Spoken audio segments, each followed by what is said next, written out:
देखना है ना, पहले चित्र को देखना, समझना क्या है इसमें, और फिर आप लोग आज का टॉपिक बताना। बताओ इस सब चित्र में क्या दिख रहा है, सब पिक्चर में क्या है, इसमें क्या दिख रहा है, इसमें क्या है, इसमें क्या है, इस सब में क्या दिख रहा है, क्या निकल के आ रहा है?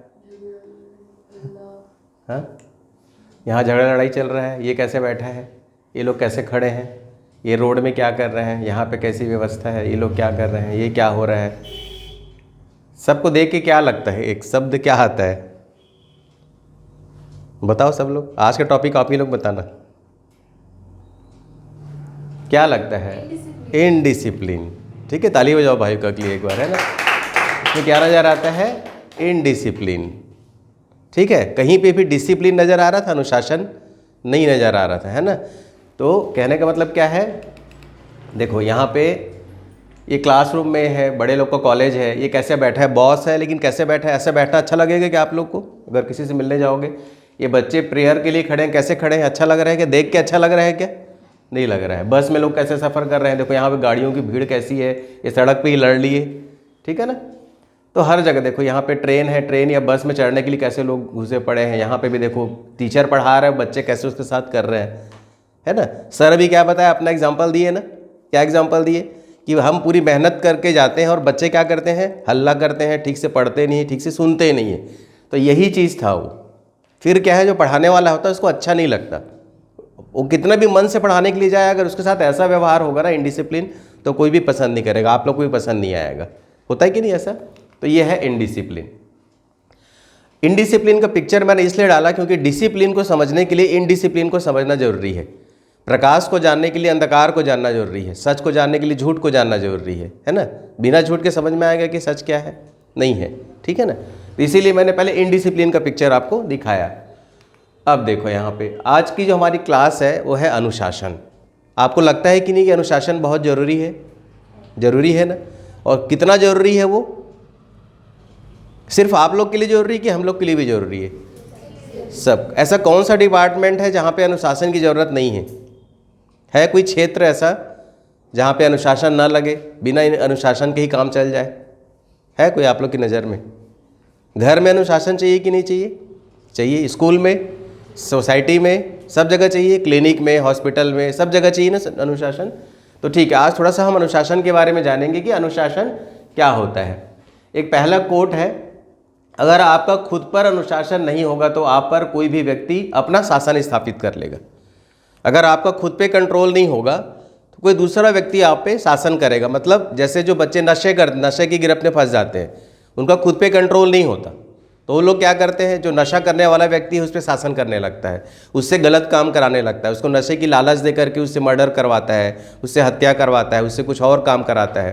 क्यों? क्योंकि उसको खुद पे कंट्रोल नहीं है। इससे पहले मैंने एक क्लास लिया था कंट्रोल वाला, संयम का, इंद्रिय संयम, समय संयम बताया था ना। समय संयम, इंद्रिय संयम, अर्थ संयम, विचारों का संयम, कंट्रोल बताया था कि नहीं साधना में? ये वही चीज़ बताया थे स्टार्टिंग में। तो आपको खुद पर अनुशासन चाहिए, सबसे पहले खुद पे कंट्रोल होना चाहिए, ठीक है ना। जैसे आपको कोई जोर से बोल दिया, गाली दे दिया, है ना, आपका कंट्रोल नहीं है, आप भी एकदम भड़क गए जल्दी से, तो क्या होगा, वहाँ पे लड़ाई हो जाएगी, ठीक है ना, क्योंकि आपका खुद पे कंट्रोल नहीं है। लेकिन सामने वाला अगर गाली दे रहा है, अगर आप उसको ना लो, अगर मैं आपको 1 रुपये का सिक्का दूँ, आप ले लिए, तो आपका हो गया। ठीक वैसे ही अगर मैं आपको कुछ गलत बात बोलूँ, अगर आप उसको ले लिए तो आपका हो गया। अगर आप नहीं लोगे तो वो मेरे पास ही रह जाएगा। अगर मैं कोई सिक्का आपको देता हूँ और आप बोलोगे नहीं मुझे नहीं चाहिए, तो सिक्का तो मेरे पास ही रहा ना। तो जो चीज़ें होती है, जो विचार होता है, वो भी वैसे ही रहता है। अगर मैं आपको कुछ गलत बोल रहा हूँ, अगर आपको लगता है कि नहीं हमको ज़रूरत नहीं है इसकी, तो वो तो मेरे पास ही रहा, आपके पास तो गया ही नहीं। तो यही चीज़ जो है अपने आप पे कंट्रोल है, ठीक है। दूसरा कोड क्या है, बहानों से आज आसान बनेगा और कल कठिन। जितने आप बहाने बनाएंगे, आपको जैसे सर ने भी एग्जांपल दिया कि जितने आप बहाने बनाएंगे उतना आज आपका आसान लगेगा। आपको लगेगा यार आज का काम निपट गया, आज हो गया, हाँ कल का कल देखेंगे। लेकिन अगर अनुशासन से आज मुश्किल बनेगा, डिसिप्लिन में रहोगे तो क्या होगा, मुश्किल होगा। मान लो आपको कुछ टीवी सीरियल देखना है, कहीं खेलने जाना है, लेकिन आपको लगता है कि नहीं 1 घंटे का टाइम तुम्हारा पढ़ने का है। अगर आप उसे पढ़ने बैठोगे तो क्या होगा, थोड़ा तकलीफ होगी, मुश्किल होगा, लेकिन आपका कल बहुत अच्छा होगा, आपका भविष्य बहुत अच्छा होगा। लेकिन आपको अगर बहाने चाहिए, लेना आज का मैं कल पढ़ लूँगा, तो क्या होगा, आज तो आसान हो गया, आज पढ़ाई छोड़ दिए, बहाने बना दिए, कल आपको मुश्किल होगा, कल हो सकता है आप एग्ज़ाम में फेल हो जाओ, हो सकता है आपका रिजल्ट पहले से कम हो जाए। तो ये सब चीज़ें डिसिप्लिन पे डिपेंड करती है। ठीक है, तीसरी चीज़ क्या है कि अनुशासन भरा जीवन मनुष्य के विकास की पगडंडी है। अगर आपको ऊपर उठना है, विकास करना है, डेवलप करना है, तो आपको डिसिप्लिन में रहना पड़ेगा। अनुशासन में रहे बिना व्यक्तित्व का विकास असंभव है। जिस व्यक्ति को भी हम बड़ा मानते हैं, जिसकी भी हम पूजा करते हैं, जिसके पथ पे हम चलते हैं, वो सभी लोगों ने अपने लाइफ में सिर्फ एक ही चीज़ को प्रूव किया है, वो है डिसिप्लिन। किसी के भी लाइफ उठा के देख लो, आप घर में भी देखना, अगर आप डिसिप्लिन आपके घर में है तो आपके अंदर भी डिसिप्लिन होगा, और आपके घर में डिसिप्लिन नहीं है तो आप भी इनडिसिप्लिन रहोगे। ठीक है ना, क्योंकि वो संगति से हो जाता है वो। चौथा कोट क्या है कि अनुशासन ही अपने जीवन के उद्देश्य उपलब्धि के बीच का सेतु है ना। आपकी जो उद्देश्य है और आपकी जो उपलब्धि है, आप क्या बनना चाहते हैं, आपका उद्देश्य क्या है, और उद्देश्य में पहुंचने के बाद क्या उपलब्धि, पहुंचना अलग चीज़ है। ठीक है, पहुंच गए, नीट एग्ज़ाम पास कर लिए, आप डॉक्टर में मतलब मेडिकल कॉलेज में चले गए, डॉक्टर भी बन गए, लेकिन उसके बाद आप कुछ नहीं कर पा रहे हो, एक भ्रष्टाचारी डॉक्टर बन गए, एक ऐसे डॉक्टर बन गए जो लोगों को जीवन ले रहा है क्योंकि ठीक से मेहनत नहीं किए। तो वो आपका क्यों हो रहा है? क्योंकि आप लाइफ टाइम इनडिसिप्लिन थे, आपने अनुशासित तरीके से कॉलेज अटेंड नहीं किया, अनुशासित तरीके से पढ़ा नहीं, इसलिए आपको नॉलेज नहीं है। उस नॉलेज की कमी के कारण आप उन उपलब्धियों को प्राप्त नहीं कर पाओगे। तो डिसिप्लिन जो है वो क्या है, उपलब्धि और उद्देश्य के बीच एक ब्रिज का काम करता है। ठीक है, ये अनुशासन है। अब ये वाली पिक्चर देखो, इसमें कैसा लग रहा है, ये क्या है, ये परेड हो रहा है ना, मिलिट्री वाले हैं, फौजी लोग हैं, कितना अच्छा लग रहा है ना ये पिक्चर। इतने सारे लोग हैं लेकिन कितने डिसिप्लिन में, एक लाइन में, एक साथ, एक कदम, ये हाथ भी आगे पीछे एक साथ होता है, हाथ में बंदूक भी है, राइफल भी है, लेकिन फिर भी एक साथ, है ना, पूरे डिसिप्लिन में चलते हैं। अच्छा लगता है कि नहीं देख के, गौरव लगता है ना अपने आप में। यहाँ पे नृत्य भी करते हैं तो वहाँ पे भी डिसिप्लिन होता है। अगर ये लोग, डिसिप्लिन कैसे टूटेगा, अगर इस सबके पैर एक साथ आ गया है, इनमें से किसी एक का भी पैर गलत हो जाए तो देखने वाले को ये अच्छा नहीं लगेगा, उनको लगेगा ये लड़की इनडिसिप्लिन है, इसने ठीक से सीखा नहीं। ऐसा होगा कि नहीं होगा? ये भी, हाँ, डिसिप्लिन हर क्षेत्र में। ठीक है, यहाँ पे देखो, ये हमारे देश का पिक्चर नहीं है, ये किसी बाहर देश का है। ठीक है, अब यहाँ पे देखो, रोड हमारा देश होता तो कैसे होता, जैसे मैंने पहले दिखाया था। यहाँ पे देखो, जाने वाले बिल्कुल लाइन के एक कदम भी आगे नहीं है। ठीक है, बिल्कुल खाली है। खाली क्यों रखते हैं कि ज़रूरत पड़ने पे एम्बुलेंस को आना जाना पड़ेगा, ज़रूरत पड़ने पे इमरजेंसी में आना जाना पड़ेगा, इसलिए खाली छोड़ते हैं। ऐसा नहीं कि उधर से आने वाले नहीं है, लेकिन जाने वालों की लाइन देखो, बिल्कुल धीरज के साथ खड़े हैं। ठीक है, तो क्या हम भी अपना भारत ऐसा बना सकते हैं? अपने भारत में हम ऐसा कोशिश कर सकते हैं कि हम जब रोड पे चलें तो हम जब बॉर्डर देखें, रूल्स फॉलो करें, रोड के रेड सिग्नल पे रुक जाएं, लाइन बनाए वहाँ पे जाके रुक जाएं। ये हमको अभी से आदत डालना पड़ेगा। जब आदत डालेंगे तब इस कैटेगरी पे पहुँचेंगे। ठीक है ना, हम जो आज यहाँ पे आते हैं या जो पढ़ लिख रहे हैं, ये सब इन्हीं सब चीज़ों के लिए कर रहे हैं, उसका और कोई कारण नहीं है। यहाँ पे कलश यात्रा है, कलश यात्रा में लाखों लोग हैं, यहाँ पे कोई पुलिस कंट्रोल नहीं है, फिर भी लोग डिसिप्लिन तरीके से बिल्कुल एक लाइन में रहते हैं। कोई किसी को नहीं बोलता कि तुम लाइन में इधर हो उधर हो। खुद का डिसिप्लिन है, सेल्फ डिसिप्लिन है, जो हमको देख के ही अच्छा लगता है। ऐसा होता है कि नहीं होता है? आप लोग भी रैली निकालते हो ना स्कूल में, डिसिप्लिन तरीके से चलते हो कि नहीं सड़क पे? वही चीज़ है। ठीक है ना। अब यहाँ पे भी कुछ चित्र डाला है मैंने, जैसे ट्रेन है, ये ट्रेन का डिसिप्लिन कब है? जब वो दोनों ट्रैक के बीच में रहे।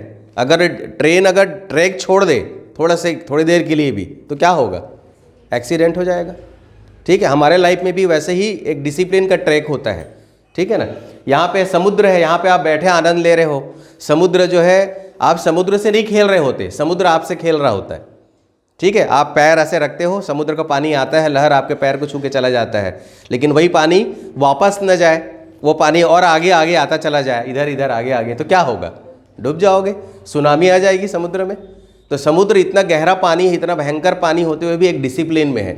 समुद्र को भी पता है कि आप उसके बच्चे हो, वहाँ किनारे में खेल रहे हो, तो आपके साथ कैसा व्यवहार करना चाहिए। ठीक है, आपके साथ तो समुद्र खेलता है, हम समुद्र के साथ नहीं खेल सकते। ठीक है, वैसी नदियाँ होती है, नदियाँ तब तक डिसिप्लिन है जब तक दो किनारों के बीच बह रही है। अगर इस किनारे को तोड़ के अगल बगल आ जाए तो क्या होगा? बाढ़ आ जाती है, तबाही मच जाती है। तो ये सब चीज़ मैं इसलिए बता रहा हूँ क्योंकि आप, ताकि डिसिप्लिन को अच्छे से समझ सको। ठीक है, ये पतंग है, ये पतंग तब तक पतंग है जब तक इसकी डोर इस लड़के के हाथ में है कि नहीं? हर कागज़ उड़ता है कि अपनी कॉपी को उड़ा के दिखाओ मेरे को, एक पेपर फाड़ो, ऐसे उड़ा के दिखाओ अच्छे ऊपर तक। है ना। ये धागा जो है जब तक इस धागे से बंधा है, अगर ये धागा छोड़ दे, अगर ये लड़का यहाँ से काट दे इसको, तो पतंग क्या रहेगा, ये पीस ऑफ पेपर हो जाएगा, एक कागज़ का टुकड़ा बन के कहीं पे पड़ा रहेगा। लेकिन इसका अस्तित्व तभी तक है जब तक ये डिसिप्लिन में है और जब तक ये किसी के हाथ में है। ऐसा ही डिसिप्लिन आप लोग का भी एक डोर है, आपके माता पिता से आप बंधे हुए हो, अपने टीचर से बंधे हुए हो। अगर आप उस डोर को तोड़ दोगे, अगर आप डिसिप्लिन को तोड़ दोगे, आपको कोई नहीं पूछने वाला, कहीं ना कहीं पे आप एक पेपर की तरह पड़े रहोगे। अगर आपको पतंग बन के उड़ना है, जितना लंबा इसका डोर होगा, है ना, ये पतंग उड़ता सिर्फ हवा के कारण नहीं है, इस डोर के कारण है ना। डोर को तोड़ दो, उड़ गिर जाएगा नीचे। तो कहने का मतलब ऐसा ही इस डोर की तरह डिसिप्लिन से हम सब बंधे हुए हैं, है ना। स्कूल जाते हैं तो स्कूल का डिसिप्लिन, हॉस्पिटल जाते हैं तो हॉस्पिटल का डिसिप्लिन, रेलवे स्टेशन जाते हैं तो वहाँ का डिसिप्लिन, हर जगह डिसिप्लिन होता है कि नहीं। मेरे क्लिनिक में भी लिखा है बाहर जूता चप्पल पहन के आए, अगर कोई पहन के आता है तो उसको डांट पड़ती है, क्योंकि यहाँ का डिसिप्लिन है। बैठने का तरीका होना चाहिए, ठीक है। अगर कोई चेंबर के अंदर पहले से कोई है तो आपको रुक के जाना है, जब वो बाहर आ जाए तब, एक डिसिप्लिन है। अगर आप डिसिप्लिन तोड़ेगे तो आपको क्या पड़ेगी, डांट पड़ेगी, लोग टोकेंगे, है ना। आपको ऐसा लगेगा अरे अरे कैसा हो रहा है, लेकिन क्यों हो रहा है, क्योंकि आप सेल्फ डिसिप्लिन नहीं हो, आप अवेयर नहीं हो, आपके चारों तरफ क्या हो रहा हो आप देख नहीं रहे हो, ठीक है। समझ में आ गया ना इतना इनडिसिप्लिन डिसिप्लिन का मतलब। अब कुछ टॉपिक लेते हैं कि अनुशासन है क्या। बहुत सरल शब्दों में मैंने बताने की कोशिश की है आप लोग के लिए कि अनुशासन क्या है। अगर कोई पूछ दे आपको कि अनुशासन क्या है, डिसिप्लिन क्या है, क्या बोलोगे? संयम पूर्वक नियम का पालन ही अनुशासन है ना। रेलवे स्टेशन गए तो वहाँ का नियम पालन करना, स्कूल गए तो स्कूल का नियम, घर में घर का नियम, है ना। कहीं भी जाते हो, सड़क पे चल रहे हो, सड़क का नियम का पालन करना संयम पूर्वक। संयम मतलब क्या होता है? जैसे आप रोड में जा रहे हो, रेड सिग्नल हो गया, अब आपके अंदर संयम नहीं है, आपको लगता है इधर से तो गाड़ी नहीं आ रही, निकाल लेते हैं, आपका संयम नहीं है। आपने गलत गाड़ी तो निकाल लिया, कुछ भी नहीं हुआ, लेकिन आपने रूल तोड़ा है, रोड रूल तोड़ा है। रेड सिग्नल के बाद भी आपने अपनी गाड़ी निकाल ली, मतलब आपके अंदर धीरज नहीं है, पेशेंस नहीं है।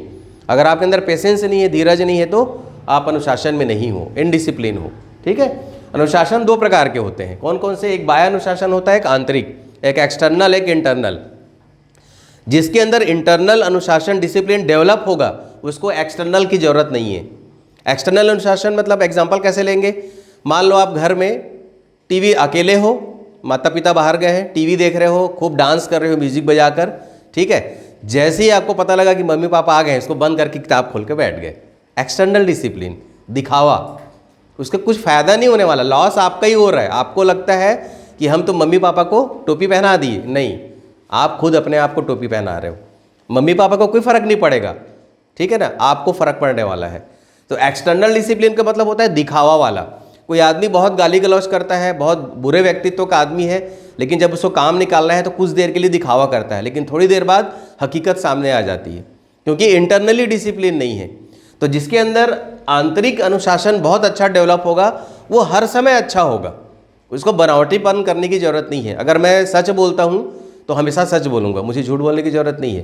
लेकिन जो हमेशा झूठ बोलता है उसको सच बोलने का नाटक करना पड़ेगा, और वो उसको भी पता है, ठीक है। तो ये सब चीज़ें आपको समझना है। अनुशासन लोगों को अपना जीवन कुशलतापूर्वक और प्रभावी ढंग से जीने के लिए नियम प्रदान करता है, नियम बनाता है। जैसे आप घर में हो तो बड़ों का रिस्पेक्ट करो, माता पिता से अच्छे से बात करो, माता पिता का सम्मान करो। आपके इस धरती पर अगर कोई जीवित भगवान है आपके लिए, बच्चों के लिए, हम सब के लिए, तो हमारे माता पिता हैं। देखना, माता पिता के अलावा आपका हित कोई नहीं सोचता। माता पिता अपने बच्चों का अहित कभी नहीं सोचते। आपको लगता होगा कि मम्मी पापा डांट रहे हैं, मार रहे हैं, लेकिन ठीक वो पतंग की डोर की तरह है जो आपको पकड़े हुए हैं। अगर वो छोड़ देंगे ना तो आपको कोई भी उठा करके ले जाएगा। कहने का मतलब है कि आपके माता पिता के अलावा जीवित ईश्वर इस धरती पर कोई नहीं है। चाहे उनका व्यवहार कैसा भी हो, वो आपका हित ही सोचेंगे, ठीक है ना। समझ में आया? तो अनुशासन लोगों को अपना जीवन कुशलतापूर्वक और प्रभावी ढंग से जीने के लिए नियम प्रदान करता है। आपको इफेक्टिव मतलब प्रभावशील होते हो आप, है ना। जैसे आपको एक पका हुआ फल खाना है, मीठा पका हुआ फल खाना है। जब आप पेड़ पे जाते हो, पेड़ के पास ऊपर देखते हो तो सारे फल कच्चे हैं, हरे हरे कलर के, लेकिन कोई एक फल पीला दिख गया आपको, तो क्या करते हो आप? कौन सा फल तोड़ते हो? पीला वाला, क्योंकि वो प्रभावशील है, पका हुआ है, वो मिठास है उसमें। आप कच्चे फल को नहीं तोड़ते, वो पका हुआ फल तोड़ते हो।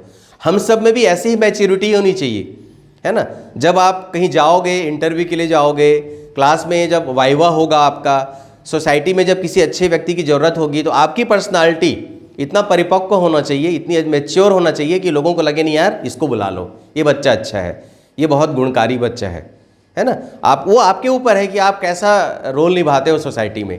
एक दिन में कोई डेवलप नहीं होता है ना। आपके गुण को धीरे धीरे, जैसे आम पकता है तो एक ही दिन में पक जाता है क्या, धीरे धीरे एक प्रोसेस से पकता है। पहले हरा होगा, फिर हल्का सा पीला होगा, फिर धीरे धीरे धीरे पूरा पीला होगा, ठीक है। और जब पूरी तरह से परिपक्व हो जाता है तो खुद ही गिर जाता है वो कि मुझे खा लो, ठीक है। तो ये हमारा व्यक्तित्व होता है, ठीक है ना।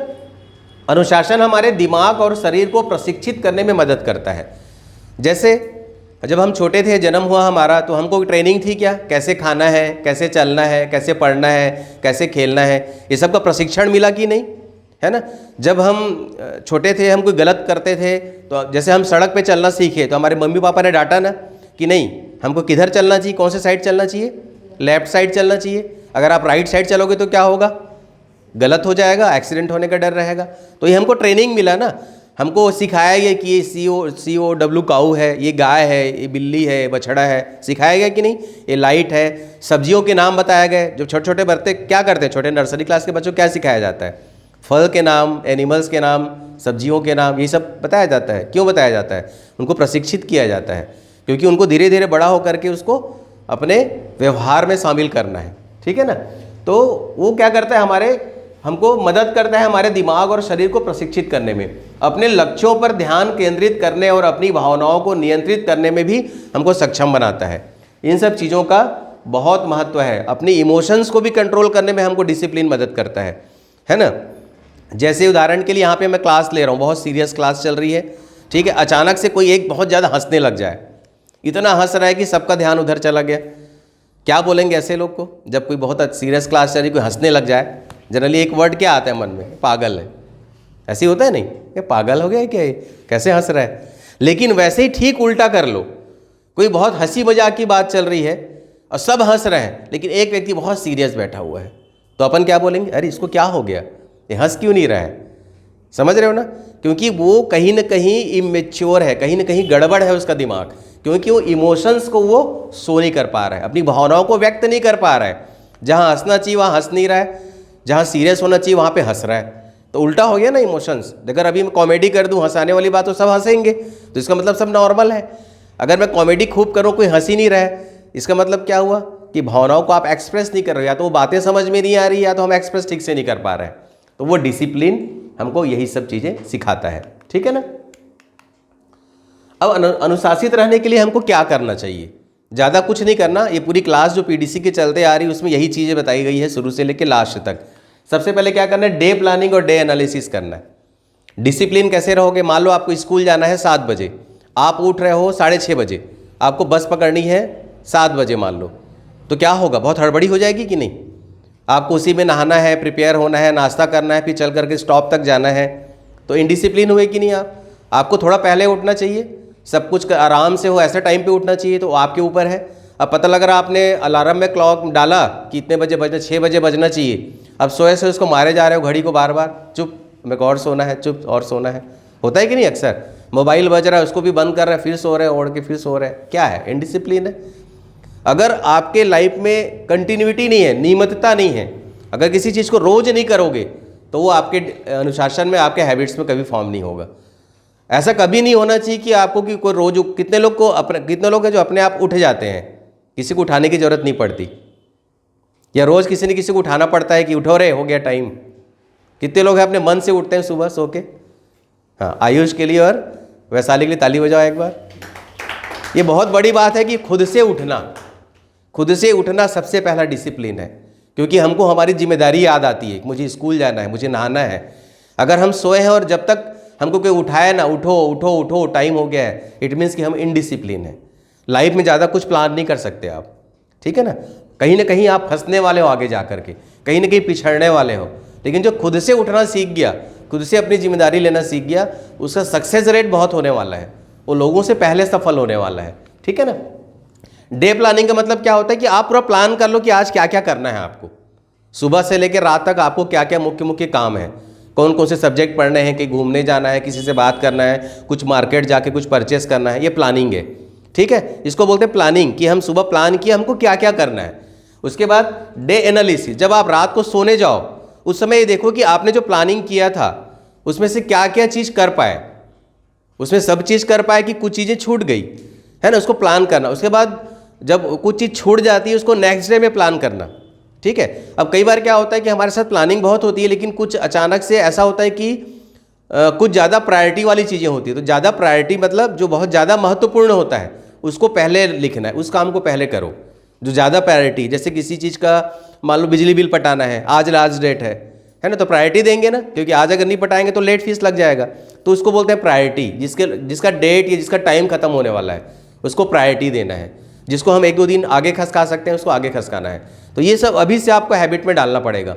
रोज़ एक कॉपी या डायरी में नोट करना सीखो कि ये मुझे आज क्या क्या करना है, हमने क्या क्या किया। अगर कुछ नहीं कर पाए तो सॉरी बोलो अपने आप से कि मैं ये नहीं कर पाया।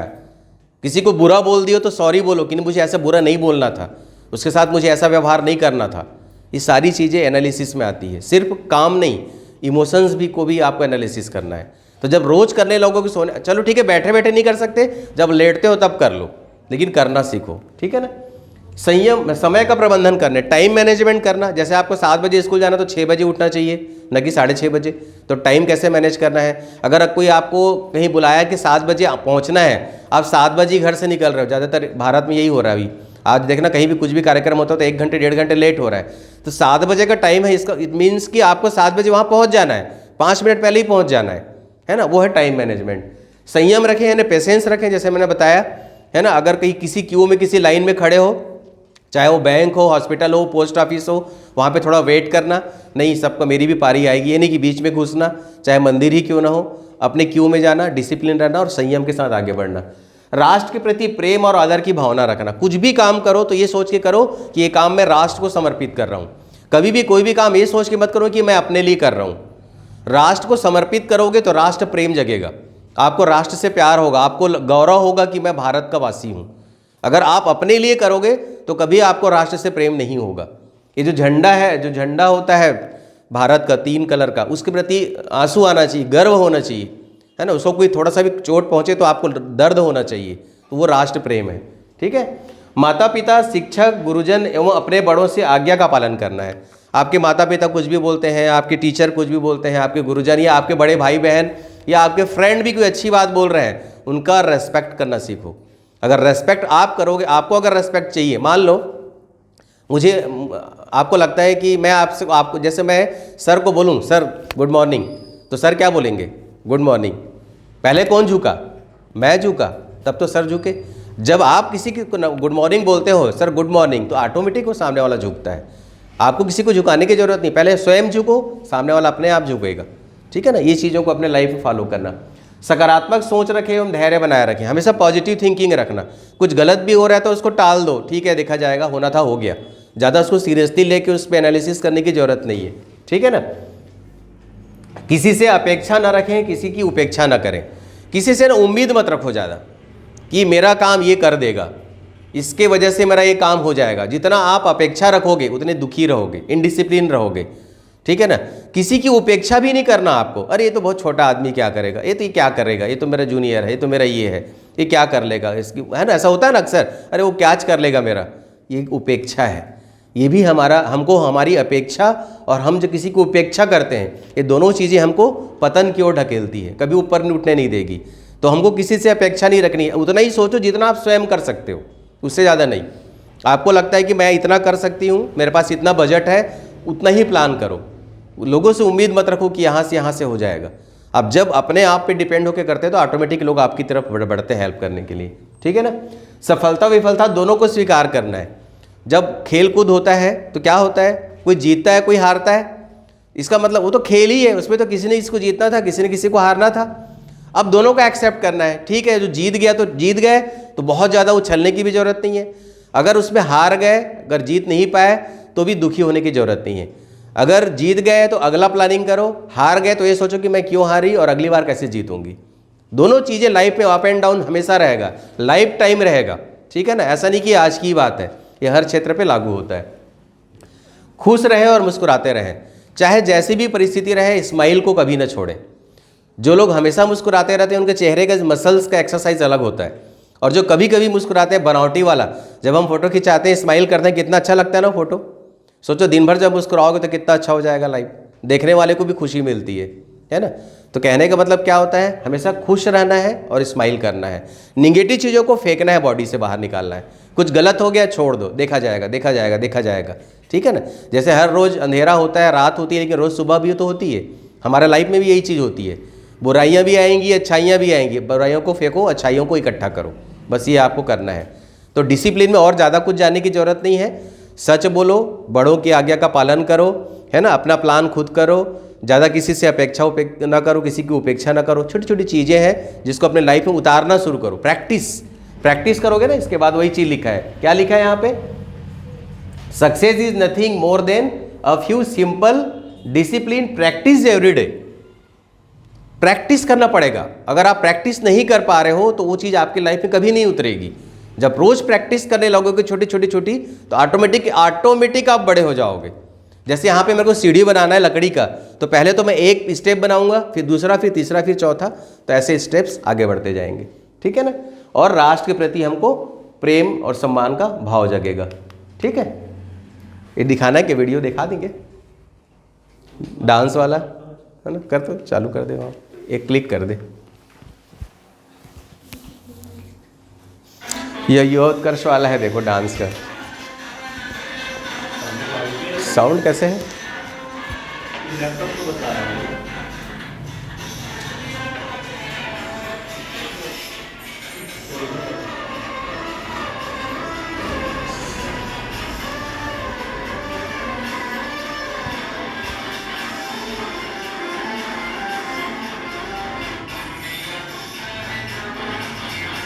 यहाँ पे भी सबके कपड़े एक जैसे हैं ना, इसलिए डिसिप्लिन दिख रहा है। अगर कोई अलग अलग पहनता तो ये डांस उतना अच्छा नहीं लगता है ना। तो हर चीज़ का एक डिसिप्लिन है।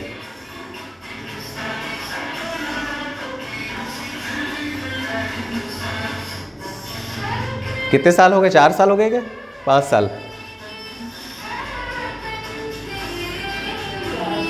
4 साल ना।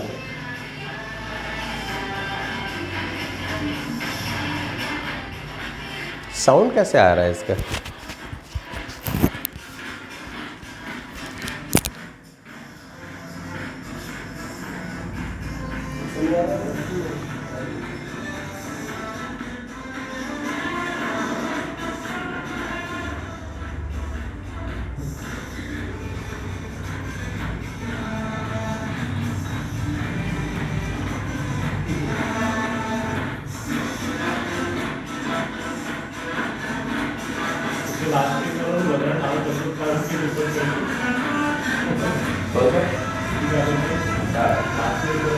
हाँ सब लोग जो आए थे